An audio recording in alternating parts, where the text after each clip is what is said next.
waxa ay ahaayeen gabdho bikra ah oo laga soo kala xulay guud ahaan dalka Liibiya.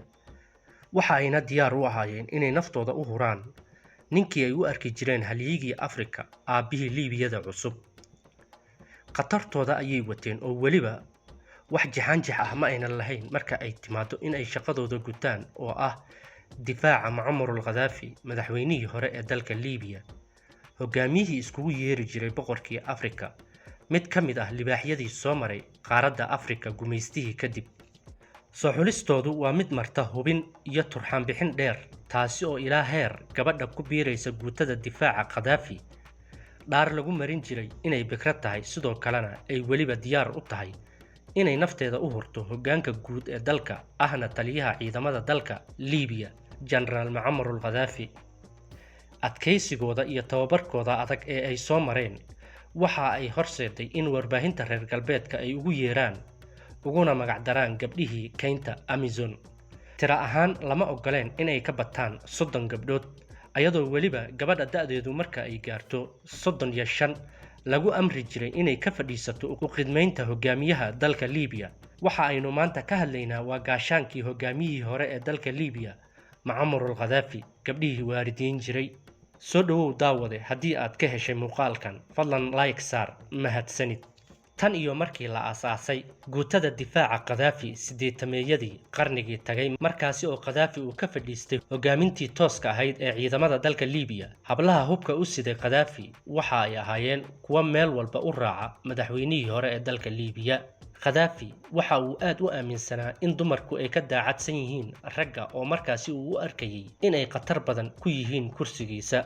Waxa uu sameeyay guuto ka kooban ilaa 30 gabdhood oo wada bikra ah, kuwaasi oo si qaas ah u ilaalin jiray Gaddafi una raaci jiray safar walba oo uu ugu baxaya dibadda.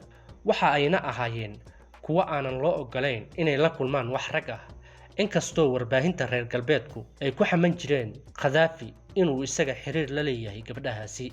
36 bilood oo tababar ah kadib ayaa hablahaasi waxa ay noqon jireen kuwa lagu aamini karo nafta hogaamiyaha mayalka adag ee dalkaasi Liibiya, Muammar al-Gaddafi. Gaddafi ayaa sidoo kaleeta hablahan ka mid noqonaya guutada difaaca hogaamiyaha Liibiya ka soo xulan jiray wadamo badan oo caalamka ah sida wadamada Lubnaan, Ukraine, Jordan, Nigeria iyo Guinea-Bissau. Dumarkaasi sida qaaska ah u ilaalinayay hogaamiyihii hore ee dalka Liibiya, Muammar al-Gaddafi, ayaa waxa ay mishaar ahaan u qaadan jireen inta u dhaxaysa $2,000 ilaa $5,000 hadba jagada ay gabadhu leedahay. Dagaalkoodii ugu cuslaa waxa ay galeen sanadii 1998 kadib markii koox Islaamiyiin ah kolonyo waday Gaddafi ay ku weerareen dalka Liibiya. Dagaalkaasi waxaa ku dhintay hal gabar oo ka mid ahayd ilaaladii Muammar al-Gaddafi, taasi oo lagu magacaabi jiray Aisha. Waxa ayna sheegaan in gabadhaasi ay isu dhigtay xabad loo waday Muammar al-Gaddafi. Sidoo kale weerarkaasi waxaa ku dhaawacmay ilaa 7 gabdhood oo ka mid ahaa ilaalada Muammar al-Gaddafi. 10 sano oo uu isku haleynayay hablahaasi kadib, Korneel Muammar al-Gaddafi waxaa laga tuuray taladii dalka Liibiya, isagoo markii dambena lagu dilay magaalada Sirte 20kii bishii Oktoobar sanadii 2011. taasina waxa ay hablihii u furtay baal cusub oo noloshooda ka mid ah.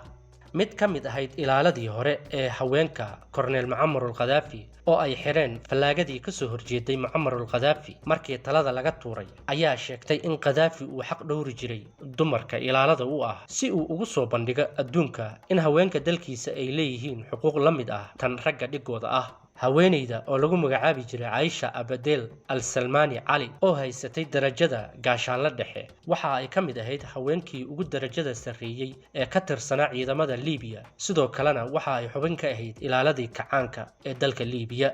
44 jirtan la yiraahdo Aisha oo aanan guursanin kana soo jeeday magaalada Taraqan ee koonfurta Liibiya, waxa ay ku biirtay ciidanka dalka Liibiya ee uu hogaaminayay Muammar al-Gaddafi sanadkii 1984.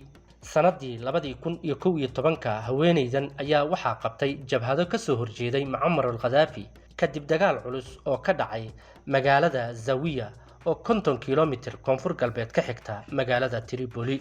markii ugu horeysay oo ay la hadashay warbaahinta waxa ay tiri waxaa jirta 3 ilaalo joogto ah oo uu maamulo Muammar al-Qadaafi. Waxa ayna u raaci jireen Qadaafi meelo badan oo ay aadi jireen, laakiin safar kasta oo uu dibadda ugu baxaya Qadaafi waxa uu rabay 4 dumar ilaalo ah oo dheeri ah, kuwaasi oo isaga u raaci jiray meelaha qaaska ah ee uu aadaya. ugu dambeyntii haweenkaasi difaaci jiray Muammar al-Qadaafi ayaa waxa ay u kala qaybsameen qaar ku laabtay wadamadoodii iyo magaalooyinkii ay ka soo jeedeen, iyo kuwa qurbaha u haajiray.